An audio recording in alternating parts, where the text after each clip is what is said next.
ইসলামের পূর্ব মুহূর্তে, ইসলামের পূর্বে জালিম শাসক ছিল। এই জালিম শাসকের একটাই দাবি ছিল, আনা রব্বুকুমুল আলা। সে বলতো আমি রব। নাউজুবিল্লাহ। সে কি বলতো? আমি রব। বলেন তো রবকে? চিৎকার মেরে বলেন রবকে। আরো জোরে বলেন রবকে। আল্লাহ আমার রব, এই রবি আমার সব। আল্লাহ আমার রব, এই রবি আমার সব। দমে দমে তন মনে তারি অনুভব, দমে দমে তন মনে তারি অনুভব। আল্লাহ আমার রব, এই রবি আমার সব। জীবনে মরণে সব ক্ষেত্রে রবকে। আল্লাহ, আল্লাহ ছাড়া আপন কেউ আছে? আল্লাহ ছাড়া কেউ আপন নাই। আল্লাহ বলতেছেন যে রব আমি, তোমাকে সৃষ্টি করেছে আমি, তোমাকে বানাইছে আমি, তোমাকে খাওয়াই আমি, তোমাকে পড়াই আমি, সব কিছু আমি করি, কিন্তু তুমি রব দাবি করছো। এই জালিম শাসক নিজেকে রব বলতেছে। এই জালিম শাসকের সময় এই জালিম শাসকের দরবার ছিল। এই দরবারে মন্ত্রী ছিল।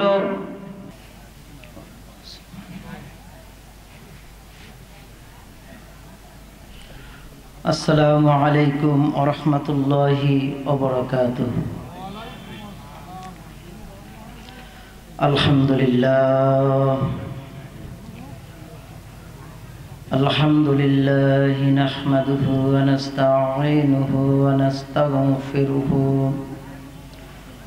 ওয়া নু'মিনু বিহি ওয়া নাতাওয়াক্কালু আলাইহি ওয়া নাউযু বিল্লাহি মিন শুরুরি আনফুসিনা ওয়া মিন সাইয়্যাতি আ'মালিনা। من يهد الله فلا مضل له ومن يضلله فلا هادي له ونشهد أن لا إله إلا الله وحده لا شريك له ونشهد أن سيدنا وسندنا وطبيب قلوبنا ومحبوبنا ومرشدنا ومولانا محمدا عبده ورسوله.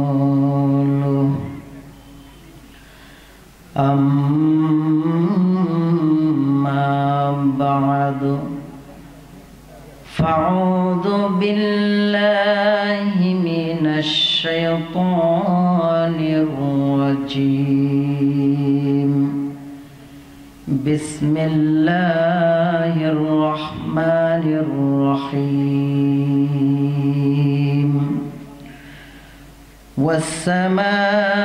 والسماء ذات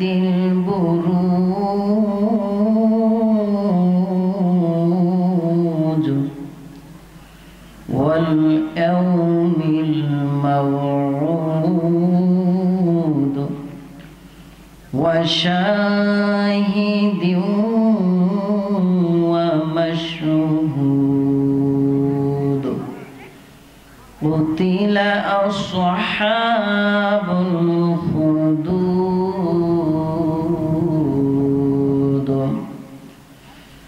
بارك الله لنا ولكم في القرآن العظيم. وقال النبي صلى الله عليه وسلم: الدنيا سجن المؤمنين وجنة للكافرين إن الله وملائكته يصلون على النبي يا أيها الذين آمنوا صلوا عليه وسلموا تسليما اللهم صل على محمد وعلى آل محمد كما صليت على إبراهيم وعلى آل إبراهيم إنك حميد مجيد اللهم بارك على محمد وعلى آل محمد كما باركت على إبراهيم وعلى آل إبراهيم إنك حميد مجيد بلغ العلا بكماله كشف الدجى بجماله حسنت جميع خصاله صلوا عليه وآله সম্মানিত উপস্থিত দিন প্রিয় ইসলাম প্রিয় মুসলমান ভাইরা, পর্দার আড়ালের মা ও বোনেরা, আজকের মাহফিলের প্রধান অতিথি এবং প্রধান আলোচক সকলকেই ধন্যবাদ জ্ঞাপন করছি এবং আমার সামনে যারা বসে আছেন এবং যারা আসতেছেন, আল্লাহ সবাইকে ধৈর্য সহকারে বসার তৌফিক দান করুন। সকলে বলে আমিন। এই আসমান কে বানাইছেন? জোরে বলেন। এই জমিন কে বানাইছেন? চন্দ্র কে বানাইছেন? সূর্য কে বানাইছেন?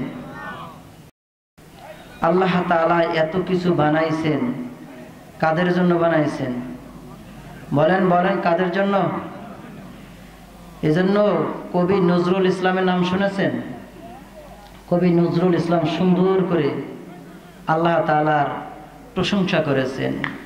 আমার সাথে বলেন, এই সুন্দর ফুল সুন্দর ফল মিঠা নদীর পানি খোদা তোমার মেহেরবানি খোদা তোমার মেহেরবানি।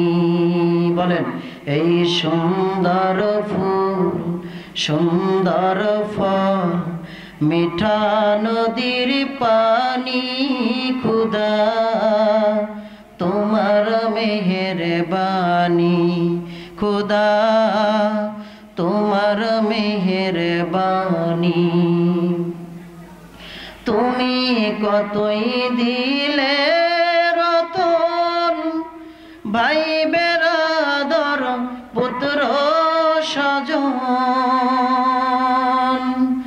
তুমি কতই দিলে রতন ভাই বেরাদর পুত্র স্বজন। খোদা পেলে অন্য যোগাও খোদা পেলে অন্য যোগাও মানি চাই না মানি খোদা তোমার মেহেরবানি খোদা তোমার মেহেরবানি। ঠিক কিনা? আসমান কে বানাইছেন? জমিন কে বানাইছেন? আল্লাহ তাআলা বলেন, ওয়াস-সামা'i যাতিল বুরুজ। والسماء ذات البروج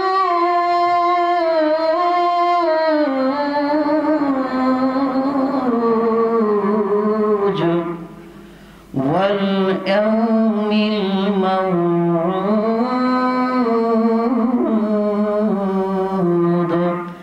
وشاهد ومشهود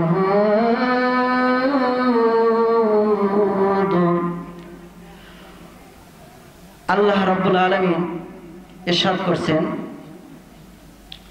আসমানের ও নক্ষত্রপুঞ্জের কসম ওয়াশাহিদি ওয়া মাশহুদ ওয়াল ইয়াউমিল মাউউদ প্রতিশ্রুতি দিবসের কসম ওয়াশাহিদি জুমার দিনের কসম ওয়া মাশহুদ আরাফার দিনের কসম। এই চারটা কসম খাওয়ার পরে আল্লাহ বলতেন কুতিলা আসহাবুল উখদুদ। আল্লাহ বলেন যে আমি ওই গর্ত খননকারী যারা গর্ত খনন করেছে তাদের উপরে বেজার, তাদের উপরে অসন্তুষ্ট। এই কথাটা বোঝার জন্য আমাকে সামনে থেকে আসতে হবে। শুধু এতটুকু মনে রাখেন, আল্লাহ তাআলা গর্ত খননকারী যারা গর্ত খনন করেছিল তারা ধ্বংস হবে এই কথা বললেন কেন? এই কথাটা বলার জন্য আল্লাহ তাআলা একটা কসম করেন নাই, দুইটা কসম করেন নাই, একেবারে চারটা কসম করেছেন। কয়টা? চারটা। তাহলে বুঝেন কথাটা কত বড় গুরুত্ব, কত বড় গুরুত্ব কথাটা। এই কথাটা বোঝানোর জন্য আল্লাহ তাআলা চারটা কসম করছে। এই কথাটা বোঝানোর জন্য আমাকে সামনে থেকে আসতে হবে। কেন আল্লাহ চারটা কসম খাইলেন? আল্লাহ রাব্বুল আলামিন পৃথিবীকে আল্লাহ তাআলা এত সুন্দর করে সাজিয়েছেন, এত সুন্দর করে সাজাইছেন। আসমানে দেখেন চাঁদ উঠেছে, কত সুন্দর উজ্জ্বল, ঠিক কিনা বলেন? আবার রাত চলে যাবে, দিন প্রকাশিত হবে। দেখবেন দিনের বেলা আল্লাহ তাআলা প্রদীপ দিয়েছেন, যে প্রদীপটার নাম হইল সূর্য। এই যে সূর্য দিলেন, চন্দ্র দিলেন, এই যে চন্দ্র এবং সূর্য, আল্লাহ তাআলা এই কথাটা বোঝানোর জন্য বলতেছেন আসমানে নক্ষত্রপুঞ্জি বৈশিষ্ট্য সমূহের কসম। আল্লাহ তাআলা আসমান সাজাইছে নক্ষত্র রাজি দিয়া, ঠিক কিনা বলেন? নক্ষত্র রাজি দিয়ে আল্লাহ তাআলা সাজাইছে। আল্লাহ রাব্বুল আলামিন এই সূরা ভিতরে একটা ঘটনা উল্লেখ করেছেন। ঘটনাটা হইল ইসলামের পূর্ব মুহূর্তে, ইসলামের পূর্বে জালিম শাসক ছিল। এই জালিম শাসকের একটাই দাবি ছিল, আনা রব্বুকুমুল আলা। সে বলতো আমি রব।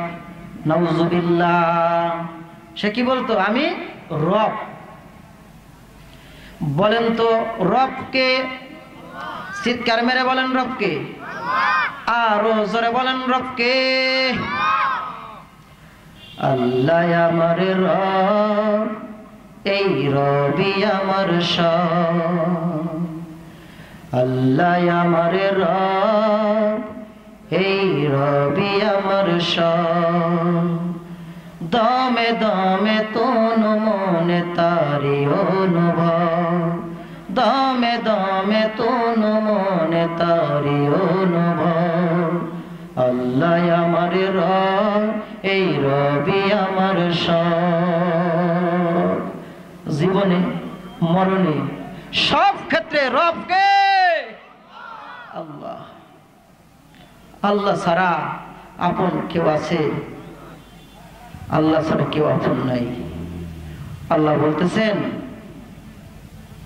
যে রব আমি, তোমাকে সৃষ্টি করেছে আমি, তোমাকে বানাইছে আমি, তোমাকে খাওয়াই আমি, তোমাকে পড়াই আমি, সব কিছু আমি করি, কিন্তু তুমি রব দাবি করছো। এই জালিম শাসক নিজেকে রব বলতেছে। এই জালিম শাসকের সময় এই জালিম শাসকের দরবার ছিল, এই দরবারে মন্ত্রী ছিল,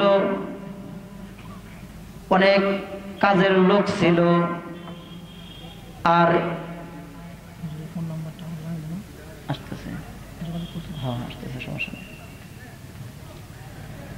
জালিম শাসক তার দরবারে একজন জাদুকর ছিল। জাদুকর বৃদ্ধ হয়ে গেল। মানুষ যখন বৃদ্ধ হয়ে যায় যৌবনের মতো আর কিছু থাকে না, কারণ আল্লাহ তাআলা কুরআনুল কারীমে ঘোষণা করেন ওয়ামান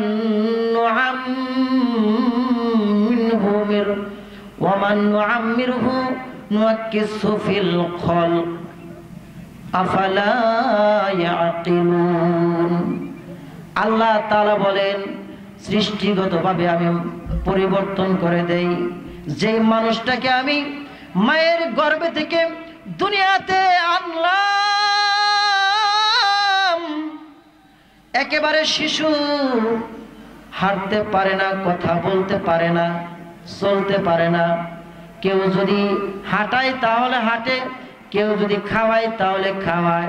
আল্লাহ তাআলা সেই কথাই বলতেছে সৃষ্টিগতভাবে আমি তোমাকে শিশু বানাইছিলাম, তেমনি ভাবে আবার তোমাকে আমি শিশুই করব, অর্থাৎ বৃদ্ধ করে ফেলব। বৃদ্ধ অবস্থায় প্রত্যেকটা মানুষ শিশুর মতো হয়ে যায়, ঠিক কিনা? প্রত্যেকটা মানুষ শিশুর মতো হয়ে যায়। কিন্তু ভাইয়ের আমার, শিশুকে মা কোলে নিয়ে আদর করে, ময়না পাখি বলে, তোতা পাখি বলে, সোনা পাখি বলে, দাদাই কোলে নিয়ে চুমা দেয়, নানাই কোলে নিয়ে চুমা দেয়, দেয় কি দেয় না? কত আদর করে আমার নানা ভাই, আমার দাদা ভাই, বলে কি বলে না? কিন্তু যেই মানুষটা শিশু অবস্থায় এত আদর, এত যত্ন, এত ভালোবাসা আল্লাহ তাআলা জানায় দিলেন তোমাকে আবার আমি ওই শিশুর মতো আবার তোমাকে আমি বানাবো, মানে বৃদ্ধ বানাইবো। কিন্তু ওই বৃদ্ধ অবস্থায় শিশুর মতোই আচরণ করবা, কিন্তু তোমাকে কেউ দেখতে পারবে না। বৃদ্ধ অবস্থায় তোমাকে উপনীত করব, তোমাকে কেউ দেখতে পারবে না। তোমার সন্তান তোমাকে দেখতে পারবে না, তোমার ছেলের স্ত্রী তোমাকে দেখতে পারবে না, বলবে বুড়া মরে না কে, ঠিক কি না? তাহলে আল্লাহ বলতেছেন ওমান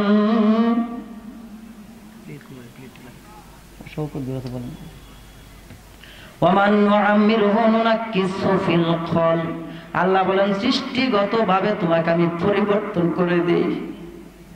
এজন্য ভাইয়ের আমার, যৌবন কার দান? জোরে বলেন, জোরে বলেন, যৌবন কার দান? যৌবন আল্লাহর দান। যৌবনের ইবাদত আল্লাহর কাছে বড় দামি। যৌবনে আপনি যেটা করবেন সেটাই দামি। এজন্য যৌবনকে খেলায় কাটিয়ে দেওয়া যাবে না। এজন্য কবি বলতেছে, গরি বলে টিক টিক টিক, সাবধান সব কাজ করো ঠিক ঠিক, পলে পলে যাই বয়ে স্রোতের মতন, জীবনের সময়গুলো তোমার অমূল্য রতন। এমন জীবন তুমি করো হে গঠন, মরিলে হাসিবে তুমি, কাঁদিবে ভুবন, মরণে হাসিবে তুমি, কাঁদিবে ভুবন। এমন জীবন তুমি গঠন করো। আমার ভাইয়েরা আমার, যেই কথা বলতেছিলাম, আল্লাহ তাআলা ওই বাদশাকে, ওই জালেমকে বলতেছে ধ্বংস হয়ে যাক। আমি ওর উপরে অভিশাপ দিলাম। কেন? কারণ ঈমান আনার কারণে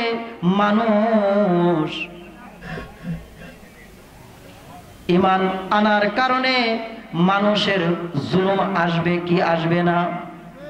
ঈমান আনার কারণে মানুষের উপরে জুলুম আসবে, নির্যাতন আসবে।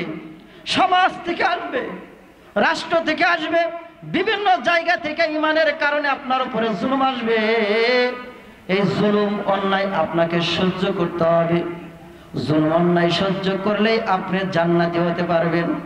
আমার ভাইয়েরা আমার, আল্লাহ তাআলা এই কথাটাকে বোঝানোর জন্যই আল্লাহ তাআলা 4টা কসম খাইছে। কয়টা? জোরে বলেন কয়টা? 4টা কসম খাইছে। আমার ভাইয়েরা, ওই জালেম শাসকের সময় একজন বাদশা ছিল। সেই বাদশার একজন জাদুকর ছিল। জাদুকর বৃদ্ধ হয়ে গেল। বৃদ্ধ হওয়ার জন্য, বৃদ্ধ যখন হয়ে গেল, বাদশাকে বলছে, হে বাদশা, আমি তো বৃদ্ধ হয়ে গেছি, জাদু শেখার জন্য একটা ছেলে আনেন, একটা যুবক আনেন, যে জাদু বিদ্যাটা আমি তাকে শিখিয়ে যাই। আমি তো থাকবো না। মানুষ পৃথিবীর জমিনে কি থাকতে আসছে? যে কোনো মুহূর্তে চলে যাবে, যে কোনো মুহূর্তে মসজিদের খাট আমার জন্য রেডি হয়ে থাকবে। যে কোনো সময় আমার সামনে আজরাইল এসে হাজির হয়ে যাবে। সময় কারোর জন্য অপেক্ষা করে না। বাদশাকে যখন বলল, বাদশা একটা যুবক আনেন, যুবককে আমি জাদুবিদ্যা শিখিয়ে যাই। এবার যুবক আনা হলো। যুবক আনার পরে ওই বাদশার দরবারে যুবকটি জাদুবিদ্যা শেখা শুরু করে দিল। জাদুবিদ্যা শুরু করে দিল। আর ওই যুবক যেই রাস্তা দিয়ে আসে, যেই রাস্তা দিয়ে যাওয়া আসা করে, ওই রাস্তার মধ্যে একজন পাদ্রী, ইহুদি পাদ্রী, ইহুদি পণ্ডিত বলে। এই ইহুদি পণ্ডিত আল্লাহ তাআলার আলোচনা করে, ইমানের আলোচনা করে, ভালো ভালো কথা মানুষকে শোনায়, নসিহত করে। আর ওই কথাগুলো ওই যুবকের কানে যায়। কানে যে যুবকের ভালো লাগে, কিরে আমি এখান থেকে যাই, আর ওই ব্যক্তি কি সুন্দর সুন্দর বাক্যগুলো বলে, আমি একটু জানতে চাই। একটু করে আগায়, আবার পিছা, আবার আগায়, আবার পিছা, এইভাবে করতে করতে আল্লাহ তাআলার ওই পণ্ডিতের কাছে যে অগ্রসর হয়েছে। পণ্ডিত বলে, কি হয়েছে তোমার, তুমি মনে করতেছো কে? কয়, গো পণ্ডিত, আমি বাদশার দরবারে জাদু শিক্ষার জন্য আমি যাচ্ছি, আপনার কথাগুলো শোনার জন্য আমি পাগল হয়ে গেছি। আপনি কি যেন পড়েন, আমাকে একটু শিখাবেন? সুবহানাল্লাহ কোন, আরো জোরে কোন, আমাকে একটু শিখাবেন, আমি শিখতে চাই। পণ্ডিত কয়, ঠিক আছে, তুমি শিখবা। এবার জাদু বিদ্যাও শিখতেছে, আর এদিকে ওই পণ্ডিতের কথাগুলো শিখতেছে। এমন সময় হঠাৎ করে কিতাবের ভিতরে আসছে, পথের মধ্যে একটা হিংস্র জানোয়ার মানুষকে আক্রমণ করে, যাইতে দেয় না। হিংস্র প্রাণী, কেউ তারে মারতেও পারে না। এবার ওই যুবক ওই জানোয়ারের সামনে পড়ে গেছে। যুবক চিন্তা করতেছে, আজকে পরীক্ষা হবে, আমি দেখব ওই বাদশার জাদুকর ঠিক নাকি ওই পাদ্রী আল্লাহ তাআলার বান্দা ঠিক। চিল্লা এখন সুবহানাল্লাহ। পরীক্ষা শুরু হয়ে গেছে। এবার ওই যুবক জাদুবিদ্যা প্রয়োগ করে, কিন্তু ওই জানোয়ারকে কিছুই করতে পারে না। এরপরে আল্লাহ তাআলার যেই কাজগুলো শিখেছে ওই পাদ্রীর কাছ থেকে শিখে ওইটা প্রয়োগ করছে। আর একটা ঢিল ওই জানোয়ারকে নিক্ষেপ করার সাথে সাথে ওই জানোয়ারটা ইন্তিকাল করেছে, মরে গেছে। এবার এই যুবক সত্য প্রকাশিত হয়ে গেছে, বলতেছে না ওই জাদুকর মিথ্যা, পাদ্রী সত্য। এই কথা বলে যখন রাজ দরবারে চলে যায়, আর এই দিকে এই যে ঘটনা, একটা ঢিল মেরিয়ে জানোয়ারকে মেরে ফেলছে, কেউ মারতে পারে না, কিন্তু এই বালক মারছে। একেবারে সারাটা শহর, সারাটা গ্রাম জানাজানি হয়ে গেছে।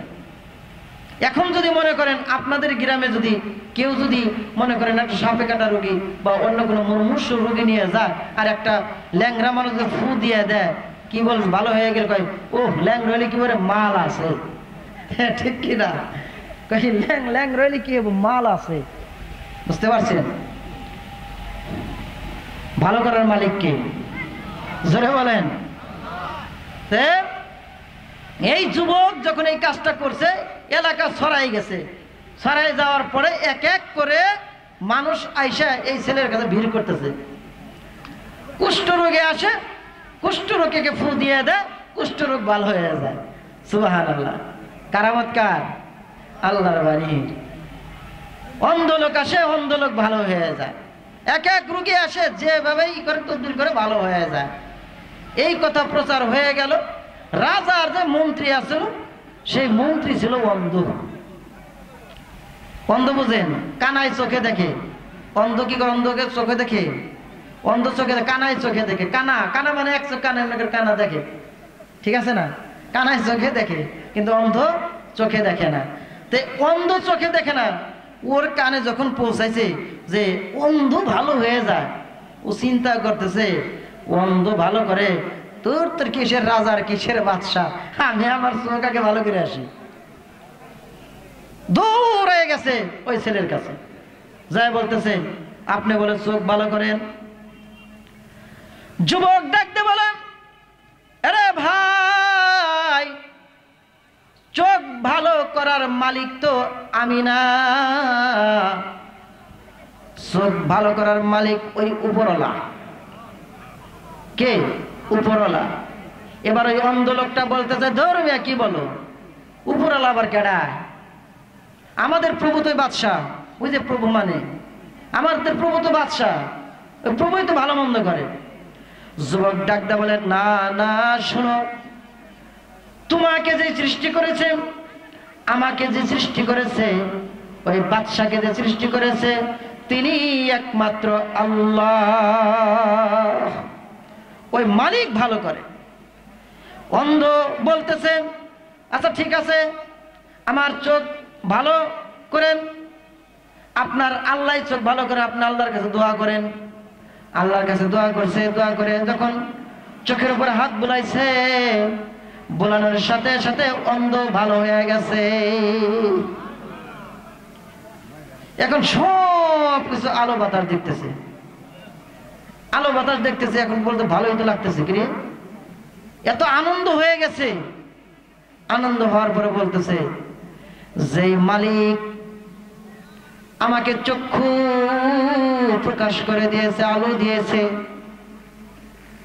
যেই প্রভু আমাকে কিছু করতে পারে না, দিতে পারে না, এমন প্রভু মানি না।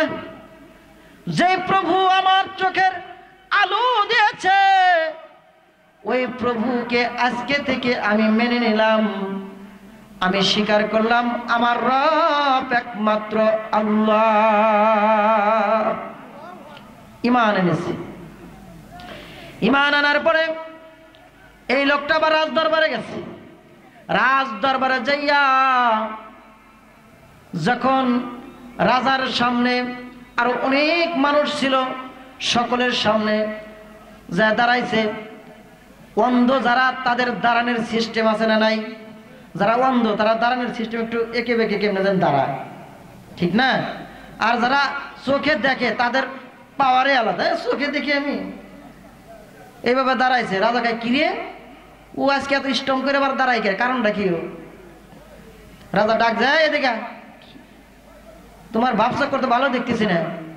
ডাক দেওয়ার সাথে সাথে রাজার সামনে যেমন একটা সুন্দর করে দাঁড়াইছে। কিরে তুই না অন্ধ, তুই আবার এত তার সুন্দর করে দাঁড়ালি? কয়, বেটা আমি অন্ধ না, আমি ভালো হয়ে গেছি। সুবহানাল্লাহ। কয়, আমি অন্ধ না, আমি ভালো হয়ে গেছি, আমার মালিক আমাকে ভালো করে দিয়েছে। জোরে কোন সুবহানাল্লাহ। রাজা এত খুশি হয়েছে, এতগুলা মানুষের সামনে তুমি আমার প্রশংসা করতেছ, আমি ভালো করে দিছি। অন্ধ বলতেছে, আরে গাধা, তুই কি ভালো করছস? ভালো তো করছে তোর যে সৃষ্টিকর্তা, আমার যে সৃষ্টিকর্তা, সেই মালিক ভালো করছে, আল্লাহ ভালো করছে। জোরে কোন সুবহানাল্লাহ। রাজা এখন তো মনে করে রাগে 100 পাই হয়ে গেছে। এতক্ষণ যাই বলছিলি অনেক আনন্দ পাইছিলাম, এখন তো কষ্ট দিলি রে। প্রজাদেরকে বলতেছে, সৈন্য বাহিনী বলছে, আরে পাকড়াও কর, ধর রে। পাকড়াও করার পরে এবার শাস্তি। বল, ঈমান ছাড়বি কিনা? ঈমান ছাড়বি কিনা? আমাকে রব মানবি কিনা? জীবন গেলেও না। সুবহানাল্লাহ। জীবন গেলেও তোমাকে আমি রব মানি না। মানবে না? আচ্ছা, প্রজাদেরকে বলতে হয় করাত নিয়ে আসো। করাত চিনেন? ওই যে গাছ কাটে, গাছ করাত, বড় বড় দাঁত। হ্যাঁ, মানুষের একটা প্রভাব আছে। মানুষকে যদি কাশি দিয়ে কাটেন, করাত দিয়ে যদি কাটেন, ওই ব্যথা ডাক্তারদের ট্রিটমেন্ট করাইলে সারে। কিন্তু এই যে জবান, এই যে জবান, এই জবান দিয়ে মানুষকে কথা বলবেন, আঘাত করবেন, এটা জীবনে সারবে না, এটা জীবনে সারবে না। সাবধান, এই জবানকে হেফাজত করেন, জবানকে হেফাজত করেন। তে এই অন্ধ ব্যক্তিকে, এই মন্ত্রীকে করাত তার মাথায় ধরছে, মাছ বরাবর ধরছে। ইমান সারবি না দুই টুকরা হবে? এখন বলেন তো, ওই জায়গায় যদি আপনারা হইতেন, আমি বক্তা সহ যদি হইতাম, দৌড় দিতাম কিনা? বলেন, দৌড় দিতাম কিনা? দৌড় যদি নাও দিতে পারতাম, লাত্তি কোথায় একাত্তর দিতাম তার কি, ঠিক কিনা, বাঁচার জন্য। কিন্তু দেখেন, ইমান এনেছে। ইমান কি আগে এনেছে না নতুন এনেছে? নতুন। আর আমরা হইয়া সেরা মুসলমান হয়েছি, নামে মুসলমান। নতুন ইমান এনেছে, বলতেছে বাদশাহ তুমি আমাকে দুই টুকরো করলেও ইমান আমি ছাড়ব। এবার বাদশাহ বলতেছে ওই ইমান যেহেতু ছাড়বে না, বল তোকে কে এই ইমানের বাণী তোর কাছে পৌঁছাইছে, তোর চক্ষু কে ভালো করছে, কার দ্বারা ভালো করছে বল। এবার এই মন্ত্রী বলতেছে অমুক যুবক, তোমার যে এখানে জাদু বিদ্যা শিখেছে, সেই যুবকের আল্লাহ আমাকে ভালো করে দিয়েছে। এবার যুবককে ধরে আনা হলো, যুবককে ধরে এনে প্রহার শুরু করে দিল। যুবককে বলতেছে যুবক তুমি কোত্থেকে এগুলো শিখেছো, তুমি ইমান ছাড়বা কিনা বলো। যুবককে দুই হাত বাঁধা হলো, দুই পা বাঁধা হলো, ইমান ছাড়বে কিনা বলো, আর কে তোমাকে শিক্ষা দিছে বলো। এবার যুবককে এমন পিটান পিটাইছে, পিটানোর কারণে যুবক বলতেছে আমাকে ওই পথ দিয়ে আসছি, একটা পাদ্রী আছে, ইহুদি পাদ্রী, ইহুদি পণ্ডিত আমাকে শিখাইছে। আমি আল্লাহর কালাম শিখেছি, আল্লাহর বাণী শিখেছি, সৎ কাজ কাকে বলে আমি শিখেছি। আমি ঈমান এনেছি আমার আল্লাহর প্রতি। তুমি যতই আমাকে প্রহার করো না কেন, তুমি আমাকে মারবা না, মারতে পারবে না। এবার ওই পাদ্রীকেও ধরে আনা হলো। পাদ্রীকে ধরে আনার পরে ওই যে মন্ত্রীকে বলতেছে তোর পালা, প্রথমে তুই বল ইমান ছাড়বি কিনা। কয় না, ইমান ছাড়বো না। এবার প্রজাদেরকে হুকুম করে দিল, সৈন্য বাহিনীকে হুকুম করে দিল দুইটা টুকরা করে ফেলো। এবার করাত চালাইছে, কিন্তু মালিকের সমপন্ন হয়ে গেছে। আল্লাহকে বলতেছে আল্লাহ জীবনে কত অন্যায় করেছি, কত জুলুম করেছি, কত মানুষকে কষ্ট দিয়েছি, শিরকি কাজ করেছি। আল্লাহ নতুন ঈমান এনেছি। হায় আল্লাহ, আল্লাহ যদি আজকে আমার মরণ হয়েও যায়, আয় আল্লাহ তুমি সাক্ষী থাকো আমি তোমার ঈমান এনেছি, তুমি সাক্ষী থাকো তোমার ঈমান আমি ছাড়ব না। করাত দিয়ে কেটে ফেললো, করাত দিয়ে দুইটা টুকরা করে ফেললো। কিন্তু ঈমান ছাড়ছে? বলেন ছাড়ছে? ছাড়ে নাই, ঈমান ছাড়ল না। এবার ওই পাদ্রীকে ধরছে। পাদ্রীকে বলছে পাদ্রী ঈমান ছাড়বা না ছাড়বা না? পাদ্রী বলছে না, ঈমান ছাড়বো না। তুমি তো মারতে পারো না, মৃত্যুর মালিক কে? আল্লাহ। আল্লাযী খালাকাল মাউতা ওয়াল হায়াতা লিয়াবলুয়াকুম আইয়ুকুম আহসানু আমালা। আল্লাহ তাআলা জীবন দিয়েছেন, মৃত্যু দিয়েছেন, আর এই জীবন মৃত্যুর মাধ্যমে আল্লাহ তাআলা দুনিয়াতে আমাদেরকে পরীক্ষা করবে, কি ভালো কাজ করি কিনা, খারাপ করি কিনা পরীক্ষা করবে। আজকে আমরা জীবনে নামাজের গুরুত্ব দিলাম না, কোরআন তেলাওয়াতের গুরুত্ব দিলাম না, নবীর ভালোবাসার গুরুত্ব দিলাম না। আমরা খালি সংসার সংসার নিয়ে ব্যস্ত হইলাম। সংসার আমাকে শেষ করে দিল, সংসার আমাকে জাহান্নামী বানায় দিল, আমরা টের পেলাম না। বলেন তো আমার কবরে আমি যাব না আপনারা যাবেন? উত্তর দেন, যাবেন? যার যার কবরে সেই যাবে। আজকে সন্তানের জন্য আমি কত কষ্ট করলাম, স্ত্রীর জন্য কত কষ্ট করলাম, মা বাবার জন্য কত কষ্ট করলাম। একবার কি ভেবেছেন আমি আমার জন্য কি করলাম? এজন্য সংসার সংসার ত্যাগ বাদ দেন, সংসার সংসার বাদ দেন, সংসার করা যাবে না।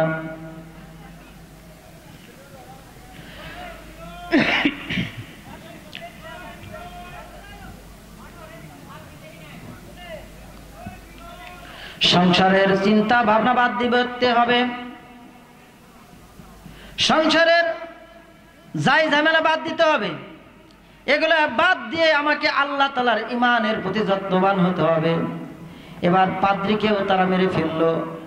পাদ্রীকে মারার পরে এবার ওই যুবককে ধরা হলো, যুবক তুমি ঈমান ছাড়বা কিনা বলো। না না, ঈমান আমি ছাড়বো না, ঈমান এনেছি, ঈমান আমি ছাড়বো না।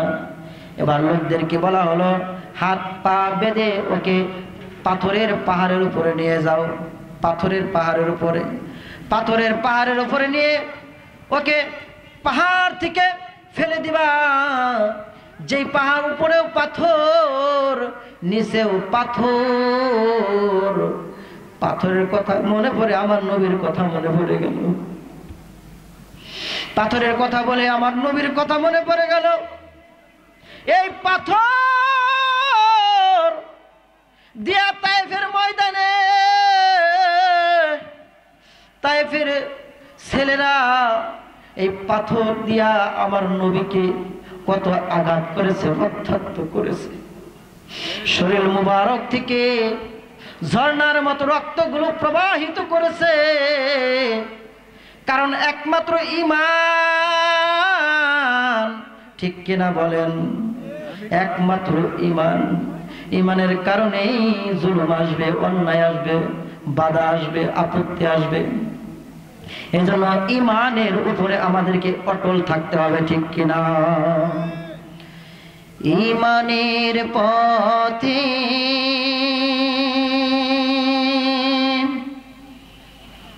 অবিচল থেকে আমার মরণ যেন হয়। ঈমানের পথে অবিচল থেকে আমার মরণ যেন হয়। আল্লাহর কাছে দোয়া করবেন তো সবসময়, আল্লাহ ঈমানের উপরে রাখবা। সবসময় দোয়া করবেন, ঈমানের উপরে রাখবা। ঈমান ছাড়া কোনো মূল্য নাই। ঈমানের দাম আল্লাহর কাছে অনেক। এই ছেলেটাকে হাত বেঁধে পা বেঁধে পাহাড়ের উপর থেকে যখন ছেড়ে দিবে, আল্লাহর এই যুবক আল্লাহকে ডাক দিতেছে, আল্লাহ আল্লাহ তুমি হেফাজতকারী, আল্লাহ তুমি আমাকে বাঁচাও। আল্লাহকে যখন ডাক দিয়েছেন, বলেন আল্লাহ শুনছে কিনা? জোরে বলেন শুনছে কিনা? আপনারা ডাক দেন কে? আল্লাহকে ডাক দেন, আল্লাহ। আরো জোরে বলেন আল্লাহ। জীবনে অনেক অন্যায় করেছি, আল্লাহ মাফ করো। বলেন বলেন আল্লাহ মাফ করো, আল্লাহ মাফ করো। এই যুবক যখন আল্লাহকে ডাক দিয়েছে, আল্লাহ তুমি আমাকে বাঁচাও, কোত্থেকে কিভাবে আল্লাহ তাআলা তাকে একটা ঝড় এসে সমস্ত শূন্য বাহিনী যারা আছে সব গড়ায় পড়ে চিৎফাটানো সব মরে গেছে, কিন্তু যুবকের কিচ্ছু হয় নাই। যুবক হাঁটতে হাঁটতে আবার ওই রাজার দরবারে চলে গেছে। বাদশার সামনে বলছে, কেউ আসছি তো, কিচ্ছু করে পারো নাই, তুমি তোমার প্রভুত্ব ছেড়ে দাও, আল্লাহকে মানো। রাজা রাগে আরো ফায়ার হয়ে গেছে। হ্যাঁ, তোমার এত বড় সাহস, তুমি আমাকে ঠাট্টা করতেছো? আমার প্রজা কই, আমার সৈন্যবাহিনী কই? ওরা শেষ, ওরা জীবিত নাই, ওদেরকে ধ্বংস করে দেওয়া হয়েছে, আমার মালিক ওদেরকে ধ্বংস করে দিয়েছে। রাত আবার সৈন্যবাহিনী বলছে, এই তোমরা কে কোথায় আছো, ধর রে। আবার বাদ, এবার আবারও 2 হাত বাদ বেঁধে আবার সমুদ্রের ভিতরে নিয়ে গেল, নদীর ভিতরে নিয়ে গেল।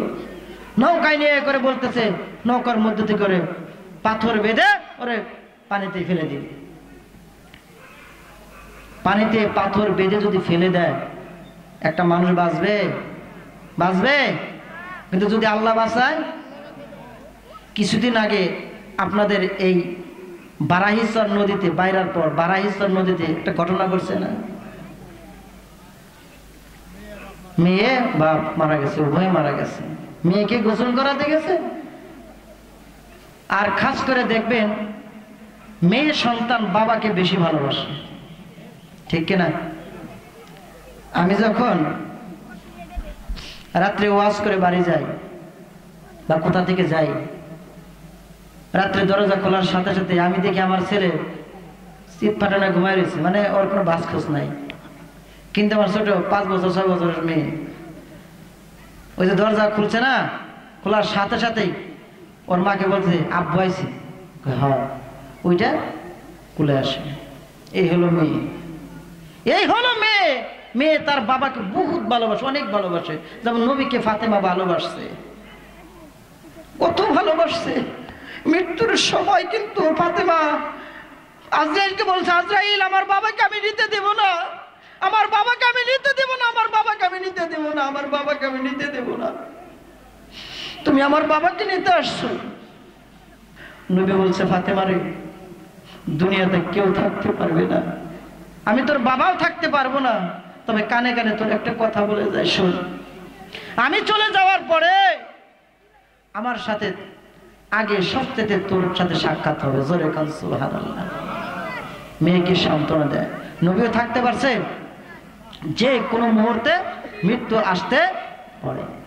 চোখেরই পলকে তুমি হতে পারো লাশ, চিরতরে বন্ধ হবে তোমারই নিঃশ্বাস, হবে এলান তোমারই নাম মসজিদের মাইকে, হবে এলান তোমারই নাম মসজিদের মাইকে,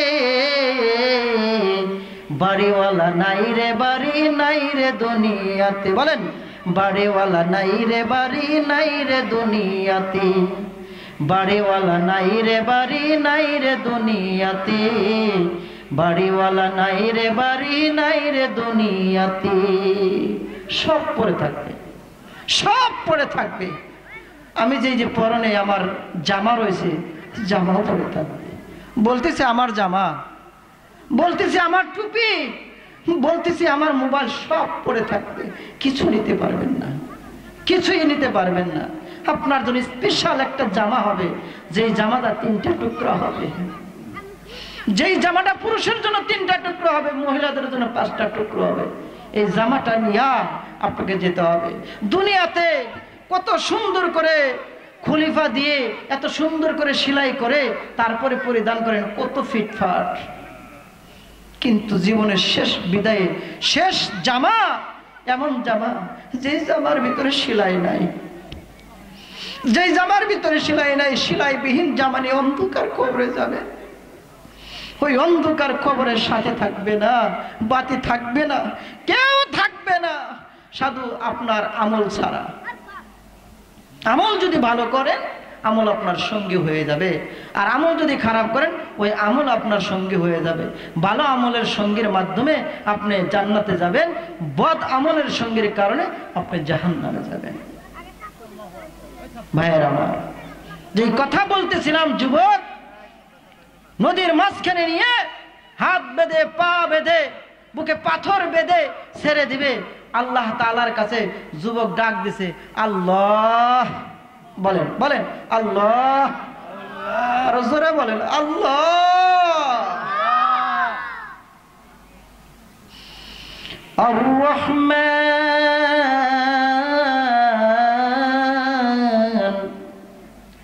আল্লামাল কুরআন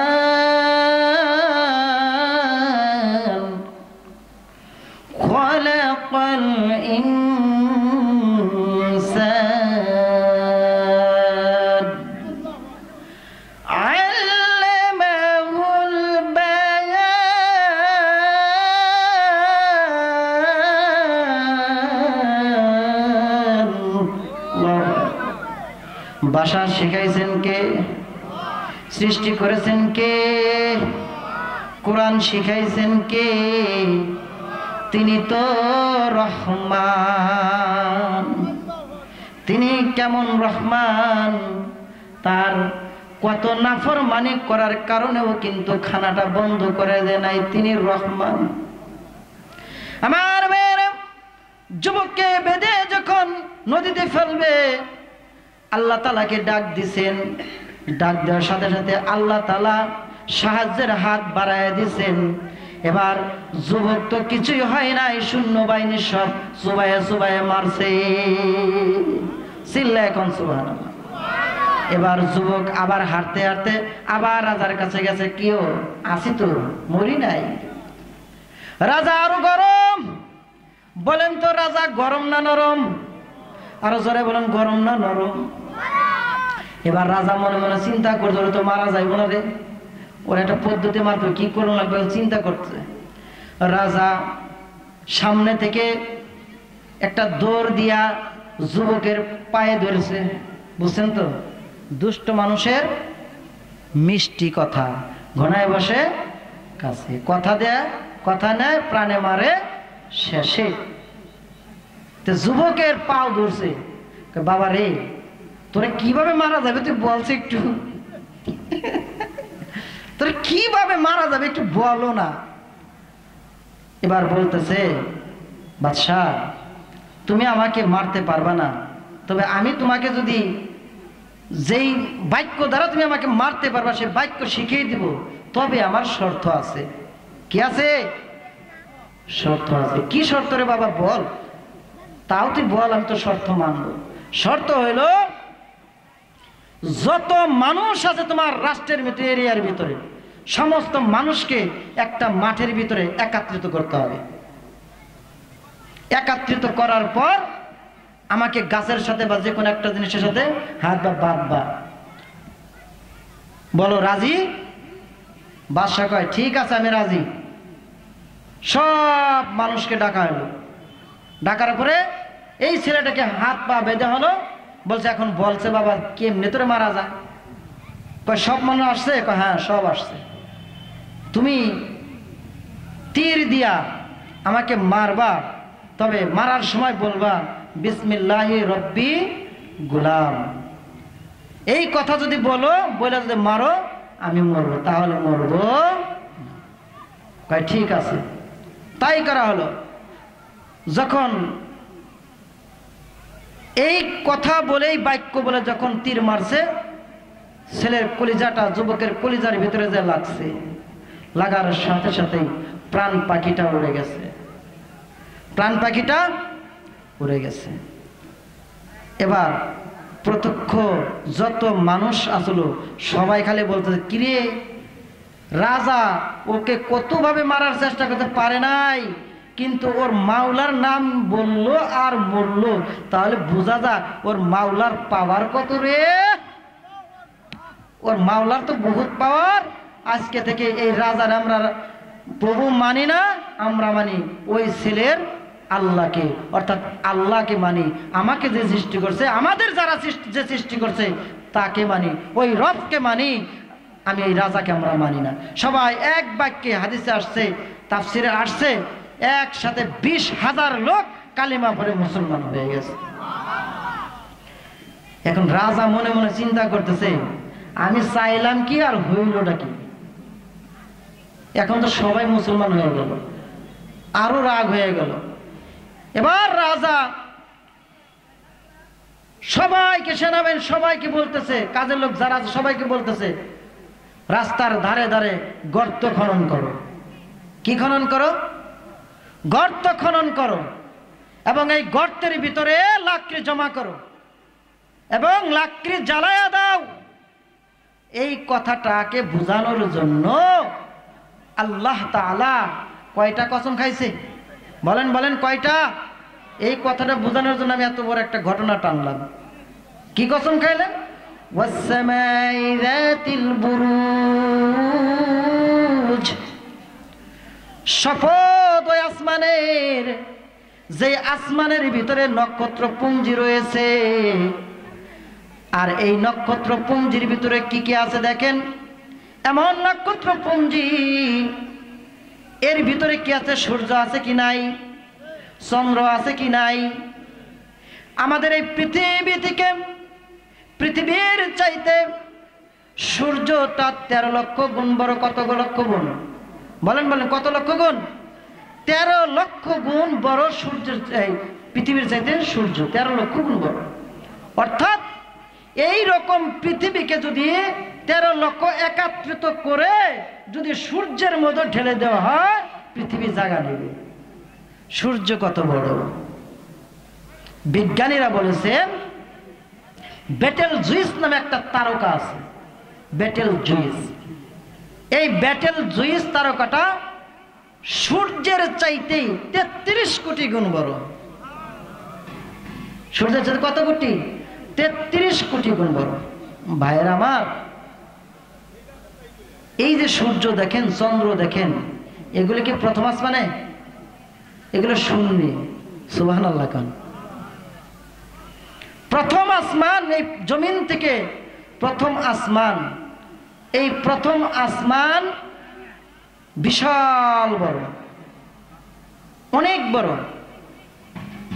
7 জমিন 7 আসমান। বলেন কয় জমিন?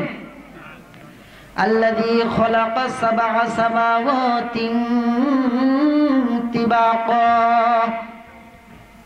আল্লাহ তাআলা 7 আসমান এবং 7 জমিনকে স্তর বিন্যাস করেছে। আল্লাহর নবী প্রথম আসমান, দ্বিতীয় আসমান, তৃতীয় আসমান, চতুর্থ আসমান, এইভাবে করে সপ্তম আসমান পাড়ি দিয়েছে কি দিতে দেয় নাই?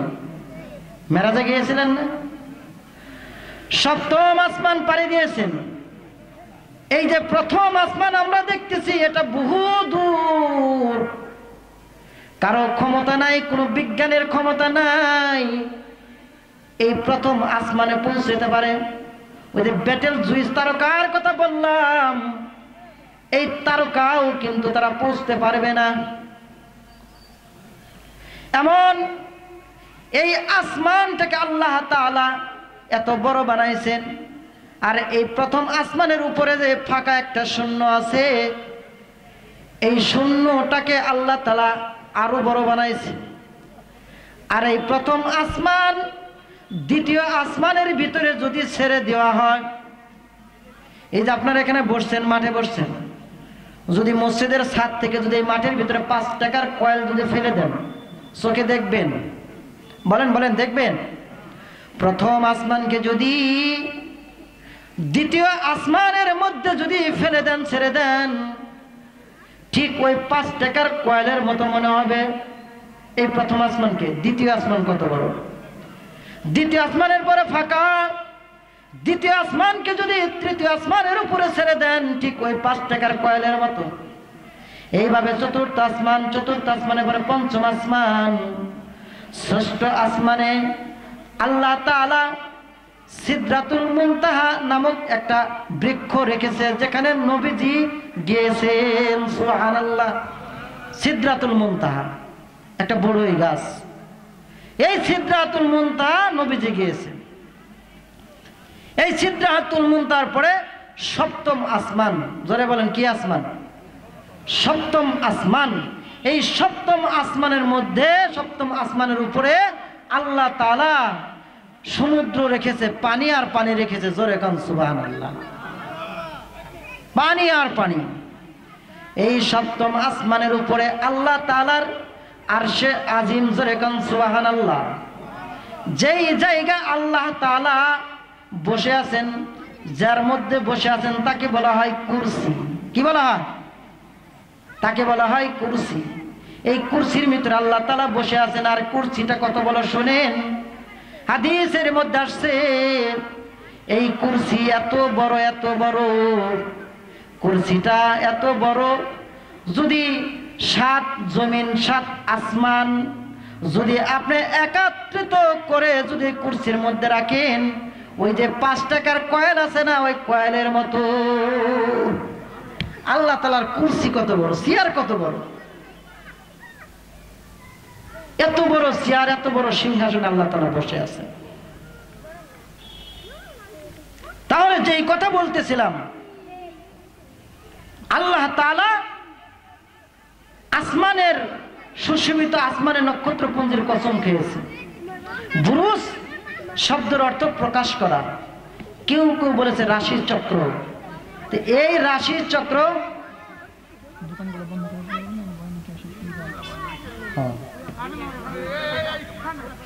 রাশির চক্র, এই রাশির চক্র শপথ আল্লাহ তাআলা করতেছেন বুরুজ। আর এই বুরুজ দ্বারা, এই বুরুজ হলো চন্দ্র সূর্যের 12টি কক্ষপথ। চন্দ্র এই 12টি কক্ষপথে প্রদক্ষিণ করতেছে। জোরে কান সুবহানাল্লাহ। অর্থাৎ 12টি যে মাস শুনেন আপনারা, গুণেন 12টি মাস। যাই হোক, তাহলে আল্লাহ তাআলা এই আসমানের কসম খাইলেন, সুশোভিত আসমানের। এরপরে জুমার দিনের কসম, এই প্রতিশ্রুতি দিবসের কসম, কিয়ামতের কসম খাইলেন। কিয়ামত, কিয়ামত বুঝেন? কিয়ামতের ভয়াবহ অবস্থা হবে।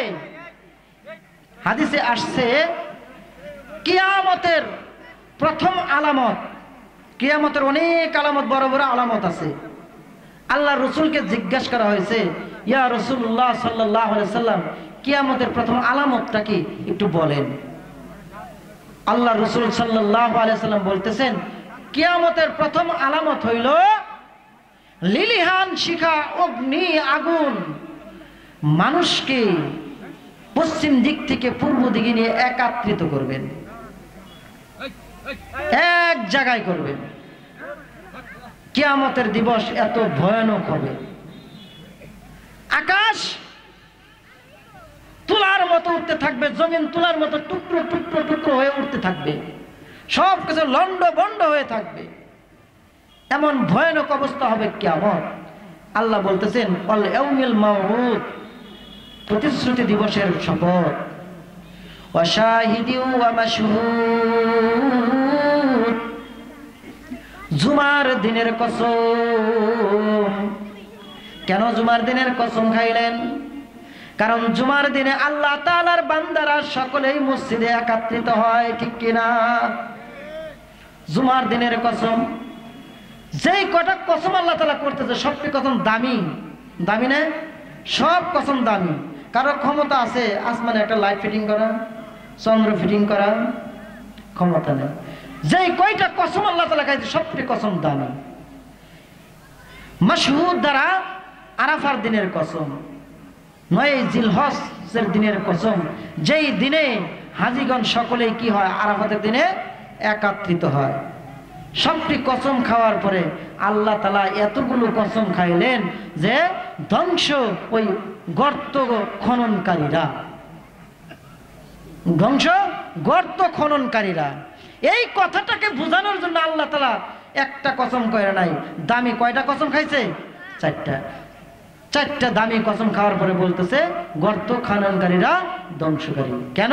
ওরা অগ্নি প্রজ্বলিত করেছিল, এবং ওই প্রজ্বলিত কারণে ওই যে 20,000 লোক ঈমান এনেছে, সংক্ষিপ্ত করে দেই, 20,000 লোক যে ঈমান এনেছে, ঈমান আনার কারণে ওই 20,000 লোককে এক এক করে গর্তের ভিতরে, অগ্নির ভিতরে নিক্ষেপ করতেছে। ওইখানের মধ্যে শেষ পর্যায়ে একটা মা তার সন্তানকে নিয়ে দাঁড়ায় আছে, সন্তানকে নিয়ে দাঁড়ায় আছে, মায়ের পালা আসছে। মা আগুনে জাপ দিবে, এক পা আইগায় আবার আর এক পা পিছায়। কেন জানেননি? দুনিয়ার বুকে সন্তানের জন্য সবচাইতে আপনজন হইল মা।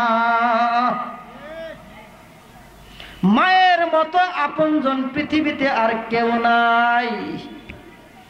যারা মা হারিয়েছেন বুঝবেন মা হারানোর বেদনা কত। বাবা যারা হারিয়েছেন বাবা হারানোর কষ্ট দেখ কত। কারণ মা,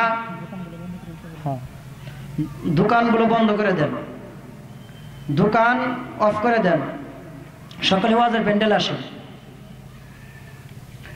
মা বাবা কত বড় রহমত, কত বড় বরকত। এই মা সামনের দিকে আগায় আর একবার পিছায়। আর যে ওই কোলের শিশু, ওই কোলের শিশুটা মাকে ডাক দে বলতেছেন, জবান খুলে দিয়েছে শিশুর। সুবহানাল্লাহ বলেন। জবান খুলে গেছে শিশুর। শিশু ডাক দে বলতেছে, মা, ও মা, তুমি আগুন দেখে ভয় পাইতেছো?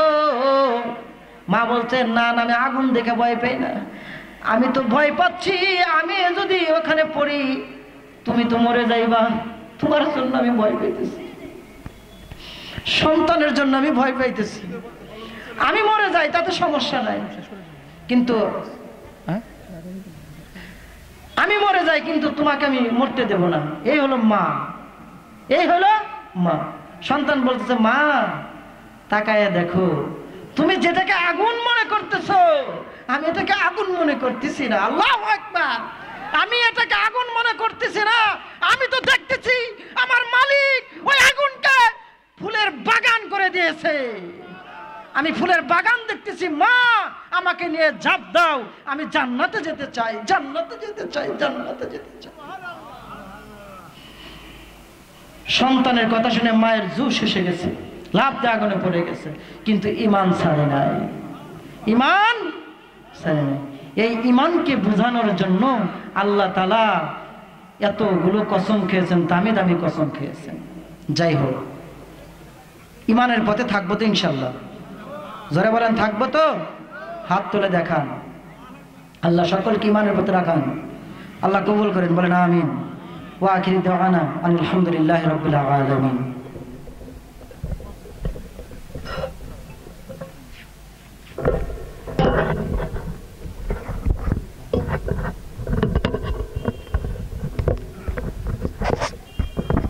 আলহামদুলিল্লাহ, অসংখ্য শুকরিয়া হযরত মাওলানা মুফতি আবু সাঈদ জামিল সাহেবকে তার মূল্যবান তাকরীর পেশ করার জন্য। সম্মানিত উপস্থিতি, আপনারা সকলেই শুনে আনন্দিত হবেন যে আমাদের আজকের মাহফিলের প্রধান আকর্ষণ, প্রধান আলোচক, একাধিকবার জাতীয় পুরস্কার প্রাপ্ত হযরত কারি আব্দুল কাইয়ুম মিয়াজি হাফিজাহুল্লাহ ইতিমধ্যেই আমাদের মাঝে এসে উপস্থিত হয়েছেন। এ পর্যায়ে আমাদের সামনে গুরুত্বপূর্ণ তাকরীর এবং আলোচনা পেশ করবেন আজকের মাহফিলের বিশেষ আলোচক হযরত মাওলানা মুফতি মনিরুজ্জামান আল মাদানী, ইমাম খতিব বেলখা কবরস্থান জামে মসজিদ। হযরতকে তার মূল্যবান তাকরীর নসিহা পেশ করার জন্য সবিনয় অনুরোধ জানাচ্ছি। আসসালামু আলাইকুম ওয়া রাহমাতুল্লাহি ওয়া বারাকাতুহু।